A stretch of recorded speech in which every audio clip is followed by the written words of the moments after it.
at American Top Team in South Florida, Coconut Creek, premier training center, premier fighter, future champion. Not just me saying that, Dustin Poirier has also said that. That's so cool. It's Cody Law, undefeated Cody Law, who will be fighting Bellator 282 Friday, June 24th. And Cody, your opponent is James Gonzalez. And I'm just wondering for you, what does this fight now mean for you? It's just another fight. Me 7-0, another one down. It's a different kind of style for me. This guy's more jiu-jitsu heavy, and he's a southpaw. So this is my second southpaw that I fought, and I'm excited to get back in there with another southpaw. And I get to spar with Dustin every day. You know, he's the best southpaw in the world. So yeah, just new challenges, but it's gonna make me better. I focus more on my jiu-jitsu and more on my southpaw for this camp. So for the long run, this is just another advantage for me. You mentioned Dustin, and just what is it like being here at American Top Team and then have an opportunity to train with someone on that level? Yeah, dude, I'm lucky. Every day I think about it because I'm going back and forth between Mauricio Gomez, who's one of the best jiu-jitsu guys in the world.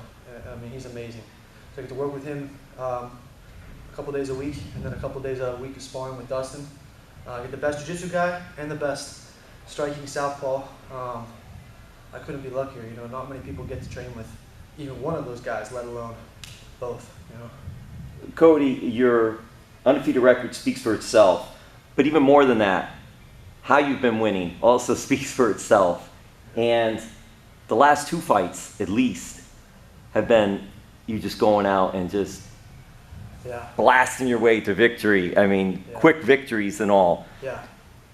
Testament to how you're fighting, testament to your training. What do you lend that to? I think visualization.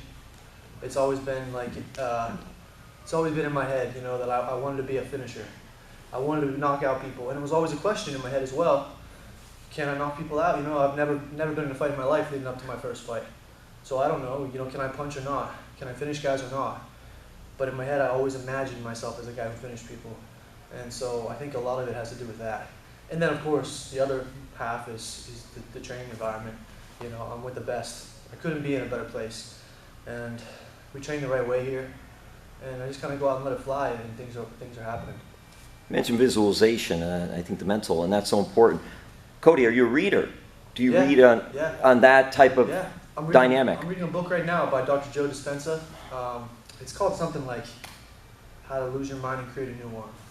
It's all about kind of reprogramming your brain, like going into the theta waves through meditation and visualization, and getting rid of the old programs that are kind of limiting.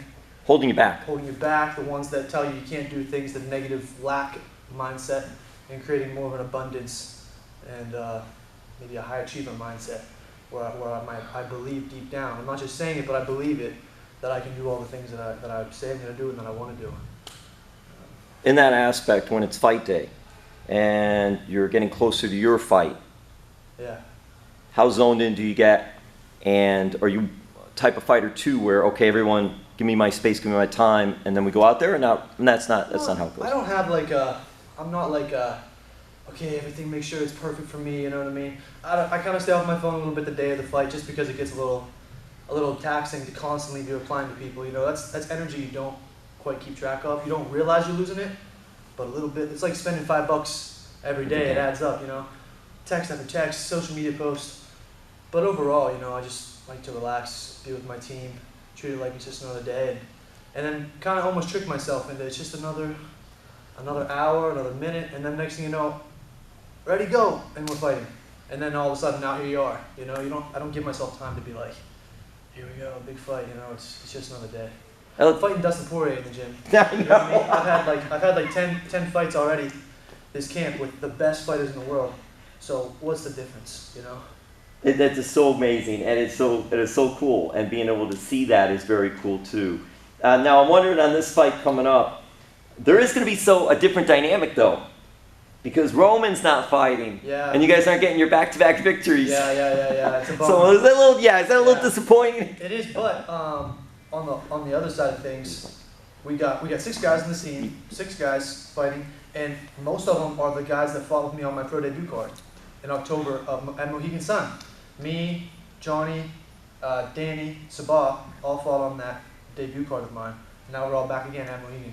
That is so cool. That's just like, take a step back. And Cody, when that happens, because you're any fighter, so focused getting ready for their fight, how much time can you spend in watching the others? I know some of them are going to be after your fight, so do you have time then to just... No. Or no? No, I don't really. It's almost like you're semi-aware. It's on in the locker room. You kind of glance, you see the kids are doing good, but if you get invested, it's another energy drainer, you know what I mean? So I don't keep track. I want them to win. But in that moment, I'm not even thinking about whether they win or they lose. I'm going to deal with that afterwards. You know, it's just me. And then afterwards, I'm focused on them.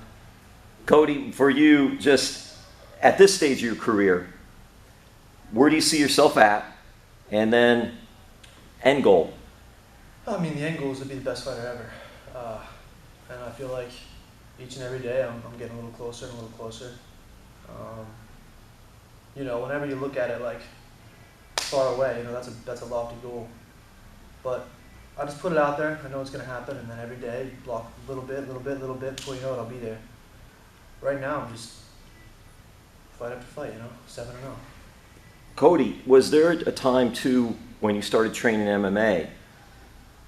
Did you get with it right away? Did it sort of start clicking to you right away, or did it take a little time for you to get into it? Depends on how you define that, you know. Of course, like when I first started, I would punch with my chin up and didn't want to get hit. You know, it was such a weird, odd concept. It was so hard to grasp.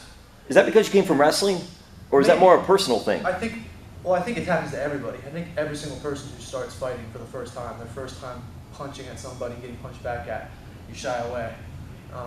But it's fun for me to see the progress from that to now being very comfortable going past punches, letting punches come past. I love to counter. I love to be in boxing range. Of course, wrestling helped the transition. You know, I was already pretty good at controlling my body, but again, I think visualization helped with that too. You know, I watched so much boxing, so much fighting over the years that I feel like I adapted pretty quickly because it was being practiced in my brain so much. I just needed the physical time, but the physical time was sped up by the mental work. Again, you said visualization, the mental. Yeah. Were you a boxing fan growing up? Yeah. Not growing up so much, but as I got older, late college, and then as I started MMA, man, that was like the thing. There was moments in my early MMA training where I said, like, what if I just boxed? Like, what if I just, because I was having so much fun and I was getting good at it, and I thought, what if I just did boxing? And of course, people were like, man, you're gonna piss away 15 years of wrestling, or 12 years, or whatever it was at the time. And I was like, yeah, you're right. But I still do want to box someday. I did a couple of amateur boxing matches early in my career, and when I'm done and I'm world champion a bunch of times over, I'd love to be the first boxing MMA world champion, at least for men's. I think Holly Holm was a female crossover. But I know, well, you mentioned Holly too, kickboxing. I know that too, obviously UFC with the championship there and all too. But I was going to mention too, because MMA, especially with American Top Team, this is a great area, South Florida, for MMA training. This is a big boxing training area too, and I didn't know if you knew that. There's a lot of history with boxing in South Florida. Yeah. I wanna get into it out here. The hard part is, if you only do that, I'm sacrificing. I still have so much room to improve in jiu-jitsu and kickboxing and MMA knowledge that I can't waste any time. I'd love to wrestle too. I'd love to compete in wrestling again. Just watching the World Team Trials recently, I was watching and thinking, man, I would do anything to be there wrestling right now. And then I get the feeling in my head, like, what if I just went back to like Penn State for a year and wrestled at the regional training center, but I would lose a year of getting better here. I don't have a day to lose, you know. I have big goals and I'm already 27. You've got to focus on one thing. You can't take too much on. It's just like, let me just focus on one thing. And we'll wrap this up. What is it like with Coach Mocco, and what is the dungeon like? Yeah, it's my favorite room to work out in. I love when the garage door's up and the hot Florida air is coming in. I don't love how hot it is out here regularly, but when I'm training in there, I love it because, man, there's times where we're just like completely, like, you jump in the swimming pool, you can almost see steam in the air. It's really, really hot. And that's when I first came down here, that's where I predominantly trained at, because the gym was kind of closed. We were having small group sessions in the wrestling room, and I miss it. I wish we still trained in there more, but yeah. Well, Cody Law, Bellator 282, Friday, June 24th, going for 7-0. you keep elevating your stock, you keep improving, you keep growing. I'm going to close it with this, because I always close with the pro wrestling.